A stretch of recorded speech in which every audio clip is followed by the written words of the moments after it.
لان قال صلى الله عليه وسلم اول ما خلق الله خلق القلم.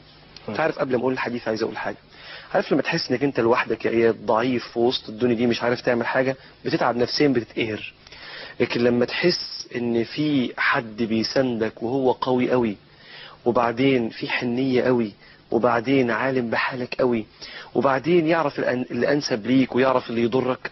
لما الواحد يكون عايش مع ربنا وحاسس ان الاحداث اللي بتمر حواليه دي هي اصلا من تقدير وتدبير ربنا اللي بيسموه التوكل، بيسموه اليقين، ابقى متاكد ان في اله بيرعاني. مش كده انا وانا بقول الحديث قلت لا استنى عايز اتكلم في الموضوع ده الاول. الحديث اللي كنت عايز اقوله ايه؟ حديث اول ما خلق الله خلق القلم. ايه اول مخلوق ربنا خلقه؟ خلق القلم. قلم ايه؟ قلم القدر. وايه القدر؟ قدر اللي هو لك قدري. قدر يعني لو ربنا كتبه لي الكتب بايه؟ الكتب بقلم. فلما ربنا خلق القلم ده قال له اكتب. قال وما اكتب؟ قال اكتب ما هو كائن لا يحصل الى يوم القيامه، وذلك قبل ان يخلق الدنيا ب50,000 عام.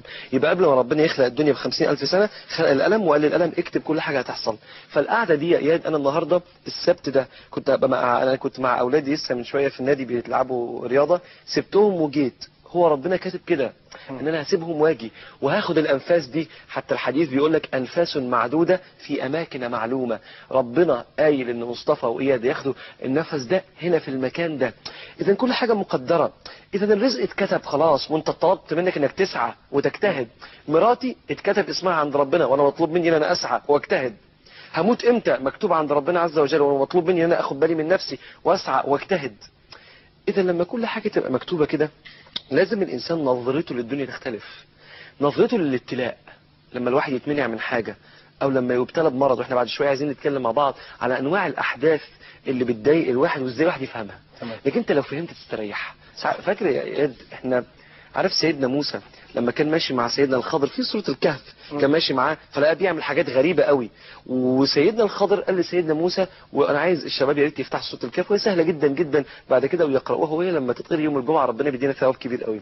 عارف لقى بيعمل حاجات مختلفة عن ان العقل يستوعبه، فقال له انت بتعمل كده ليه؟ قال له اصبر وما تسألنيش. اول مرة اعرف اسمه. اسمه الخضر. هو اسمه مذكور في السنة، في حاجات في انا قصدي انها ما كانتش مذكوره. هو ربنا قال فوجد عبدا من عبادنا. السنة بتيجي تشرح القرآن. فلما كان سيدنا موسى ماشي معاه لقى بيعمل حاجات غريبة، قال له انا عايز اسالك. قال له اذا كنت عايز تمشي معايا ما تسالنيش وانا هعلمك بعدين. وبعدين في وسط الكلام قال له انا عارف انت مش هتصبر. قال له ليه مش هصبر؟ قال له وكيف تصبر على ما لم تحط به خبرة؟ اللي ما عندوش خبر بمعنى اللي بيحصل ما يصبرش. لكن اللي عنده خبر في باله وفي عقله هو ليه بيحصل كده؟ ليه ربنا بيمرض الناس؟ ليه ربنا اخد واحد انا بحبه؟ ليه ربنا مأخر الفرج عني؟ لما الانسان يفهم حكمة ربنا يستريح. بس برضه عايز اقول حاجة تانية مهمة قوي.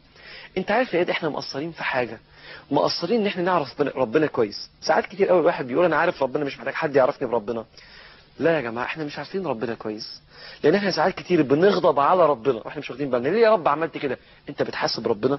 يا رب ما لقيتش غيري، هو انت بتغلط ربنا. يا رب اشمعنى؟ يا رب اشمعنى؟ بيحاسب ربنا عشان هو ما يعرفش ان ربنا بيقول، النبي عليه الصلاه والسلام بيقول ان لما ربنا خلق الدنيا لما خلق الله الخلق كتب كتابا، في حاجه مكتوبه كده عنده فوق العرش في اشرف حته في الدنيا.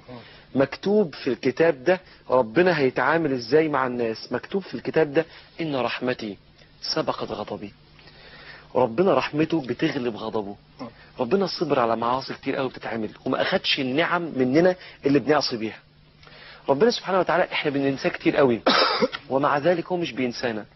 ربنا كتير قوي بيحسن الينا واحنا بنقابل الاحسان بالاساءه، ومع ذلك تخيل ايات كده لو ربنا قلل احسانه الينا. لسه من شويه كنا بنقول الدكتور ما شاء الله بيقول كلام حلو قوي وضغط الدم وبيأثر مش عارف على ايه. تخيل لو واحد في يوم من الايام ضربات قلبه قلت شويه قد ايه يبقى مش قادر يقوم. تخيل لو واحد هو بيبربش عينيه عشان كان بيتفرج على حاجه حرام، بيبربش عينيه فتح قفل وفتح ما لقاش بتشوف.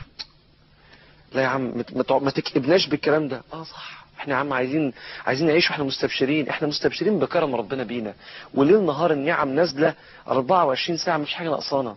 فهو اصلا كريم ومحسن ورحيم. فلازم نبقى عايشين في الدنيا كده عارفين ان اي حاجه بتصدر وبتحصل من ربنا هي طالعه من الرحمه.